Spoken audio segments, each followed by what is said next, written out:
দুইটা বকরি এসে খামির গুলা চেটে খেয়ে ফেললেন, একটুও বাকি রাখেন নাই। আল্লাহর নবী, গভীর রাত হয় নাই তখনও, রাষ্ট্রীয় কাজ সেরে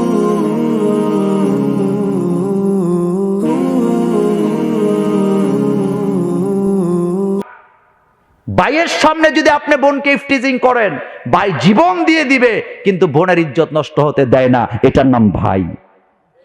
এই জন্য ইসলাম বলেছে ভাইকে নিয়ে সফর করতে পারবে। 3 নম্বরে স্বামী। 3 নম্বরে স্বামী। আমার ভাইয়েরা, ব্যাখ্যা দেব না, ব্যাখ্যা দিলে আমি হাতে সময় পাবো না। আমার হাতে একেবারেই সময় কমে আসছে। নারীরা হজেও যেতে পারবে না সফর সঙ্গী ছাড়া। আর সফর সঙ্গীটা খালতো ভাই, মামতো ভাই, দুলা ভাই হইলে কেমন হয়? কথা কয় না তো? আরো আসতে কন। কি হইতে হবে? হয় স্বামী, গায়রে মহর, অর্থাৎ এটা আপনি যদি এগানা আর বেগানা দুইটা জিনিস, একটা মহরেম আর একটা গায়রে মহরেম। আপনি মহরেম ছাড়া কি করতে পারবেন না, আপনি সফর করতে, এমনকি হজেও যেতে পারবে না, উমরা করতে যেতে পারবে না। মেয়েদের সফর করাতে কোনো নিষেধ নাই। পৃথিবীর কোন ধর্ম পর্যটন শিল্প নিয়ে কথা বলেন নাই, কিন্তু কোরআন একমাত্র পর্যটন শিল্পের ব্যাপারে কথা বলেছে। কুল সিরু ফিল আরদ, কুল সিরু ফিল আরদ। একমাত্র ইসলাম বলেছে জমিনে ভ্রমণ করো, সফর করো, যে কোনো এলাকা থেকে ঘুরে আসো। পৃথিবীর কোন ধর্ম এই কথা বলতে পেরেছে আপনি বলেন? আজকে অনেক দেশ উন্নত করছে পর্যটন শিল্প দিয়ে। কি দিয়া? আমাদের দেশেও কিন্তু পর্যটন মন্ত্রী আছে, আছে না চেয়ারম্যান সাহেব? কিন্তু উন্নত করতে পারে নাই। কেন পারে না জানেন? নিরাপত্তার ব্যবস্থা নাই। ইসলাম বলেছে আগে নিরাপত্তা, পরে সফর। আগে কি, পরে সফর। আমার ভাইরা, এই নিরাপত্তার ব্যবস্থা করবেন আপনি ভাই, আপনি বাপ, আপনি স্বামী, আপনার উপরে এই দায়িত্ব। এরপরে 7 নাম্বার, ঘরের কাজে স্ত্রীদেরকে সহযোগিতা করবেন।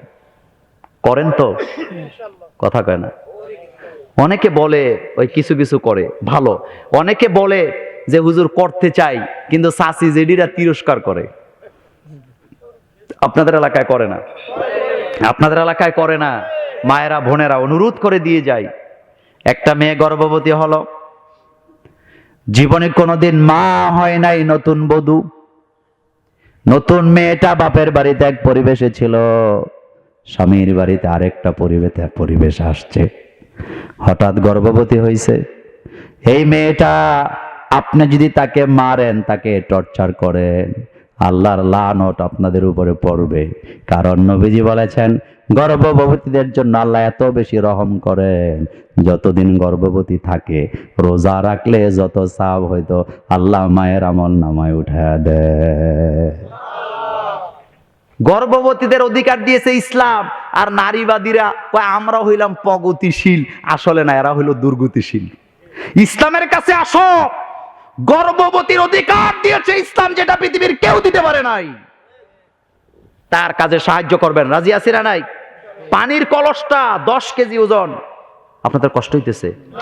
আপনাদের খারাপ লাগতেছে? ভালো লাগতেছে? সারা রাত করবো আজকে ওয়াজ। আপনারা থাকবেন, আমি ভাগ্য যাম না। আমার হাতে আর 9 মিনিট সময় আছে। আমি 9 মিনিটই কথা বলবো, বেশি বলবো না। কথা খেয়াল করেন। গর্ভবতী স্ত্রী 10 কেজি 15 কেজি ওজনের একটা কলস। কয় কেজি? আপনাদের এলাকায় কলস দিয়ে পানি আনে না? কথা বলে না কেন? আপনি স্বামী, আপনি ভাই, আপনি বাবা, আপনি দেখছেন মহিলাটা, এই মহিলাটা কাঁধে করে 20 কেজি ওজনের কলসের পানিটা নিয়ে আসে। আপনার দায়িত্ব ছিল তাকে আপনি একটু আগায় যায় কাজটা করে দেয়া, কিন্তু আপনি জমিদারের মতো বসে আছেন। আপনি যদি আগায় যাইতেন, তার প্রতি যদি আপনি এহসান করতেন, আল্লাহ আপনার প্রতি এহসান করতো কি করতো না? মা আয়েশা বলেন, হাদিসটা মনে রাখবেন। মা আয়েশা বলেন, আল্লাহর নবী আমাকে সকালবেলা বললেন, আয়েশা আজকে সারাদিন তোমার সাথে আমার দেখা হবে না। আমি দিনের কাজে, রাষ্ট্রীয় কাজে বাইরে থাকবো।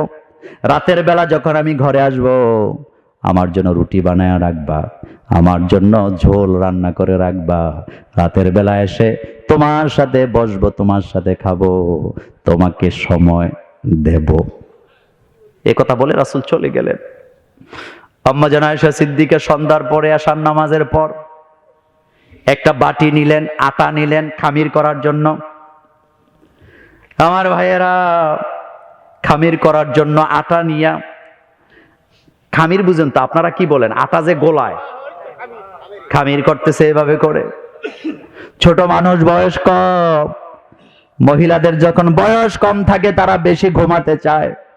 আম্মা জান আয়েশা সিদ্দিকা রাদিয়াল্লাহু তাআলা আনহা ওই বাটিটা নিয়ে এইভাবে করে খামির করতেছে, করতে করতে করতে করতে হঠাৎ ঘুমায় গেছে আমার ভাইয়েরা।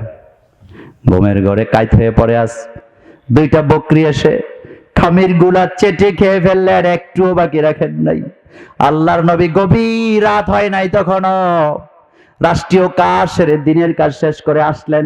আসার পরে দেখলেন মা আয়েশা কাইত হয়ে ঘুমায় আছে, ঘরে রান্না নাই। আল্লাহর নবী ডাকেন নাই। আমি আর আপনি যদি হইতাম, এখানে মায়ের স্টার্ট করার সম্ভাবনা ছিল কি ছিল না? মারেন নাই, ধমকি দেন নাই, ডাকেন নাই, সুবহানাল্লাহ, ডাকে নাই। নবীজি নিজের হাতে আবার খামির নিলেন, আটা নিয়ে খামির করে নিজের হাতে রুটি বানালেন, নিজের হাতে রান্না করলেন, তরকারি রান্না করলেন নিজের হাতে, রহমাতুল লিল আলামিন।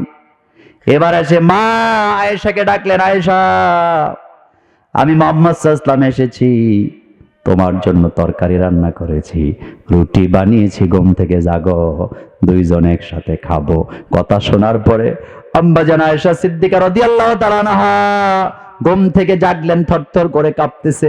আল্লাহর নবীকে জড়ায় ধরে বললেন, ইয়া রাসূলুল্লাহ সাল্লাল্লাহু আলাইহি ওয়াসাল্লাম, অন্যায় করে ফেলেছি, মাফ করে দেন, আমি বুঝতে পারি নাই, ঘুমায় গেছিলাম। আল্লাহর নবী বললেন, না আয়েশা, এভাবে কথা বলো না, কারণ তোমার সামনে যিনি দাঁড়িয়ে আছেন তিনি প্রেসিডেন্ট নন, তিনি এখন নবীও নন। এখন তোমার সামনে তোমার স্বামী দাঁড়ায় আছে, আমি তো তোমার স্বামী, তোমার যেমন হক আছে আমার উপর, আমার উপরও তোমার হক আছে। সুতরাং আজকে আমার দায়িত্ব আমি পালন করে দিলাম। আল্লাহু আকবার। আর আমার দেশের স্বামীরা তরকারিতে লবণ কম হলে তালাক দিয়ে দেয়। এমন বেয়াদব আপনাদের এলাকায় নাই? আছে না নাই? কোন সাহসে নারীর গায়ে হাত দেস? কারণ নারীটা তোর মায়ের জাতি, নারীটা তোর বোন, নারীটা তোর স্ত্রী, নারীটা তোর মেয়ে। আমাদের দেশে একটা কমন হাদিস আছে, মুসলিম শরীফের যে হাদিস, বিখ্যাত হাদিস। রাসূল সাল্লাল্লাহু আলাইহি ওয়াসাল্লাম বলেছেন, কোন পুরুষের যদি 3টা মেয়ে থাকে, কোন বাপের যদি 3টা মেয়ে থাকে, আর ওই মেয়েদেরকে যদি লালন পালন করে, আদর করে, ভালোবাসা দেয়, ভালো পাত্রস্থ করে, আল্লাহ তার জন্য 3টা জান্নাত। কয়টা জান্নাত? কিন্তু আমার ভাইয়েরা, এই হাদিসের পরে আবার আরেকটা হাদিস আছে। সেই হাদিসে বিশ্বনবী বললেন, কোন ভাইয়ের যদি 3টা বোন থাকে, বাপ না ভাই, এখন আর কথা কয় না, বাপ না ভাই,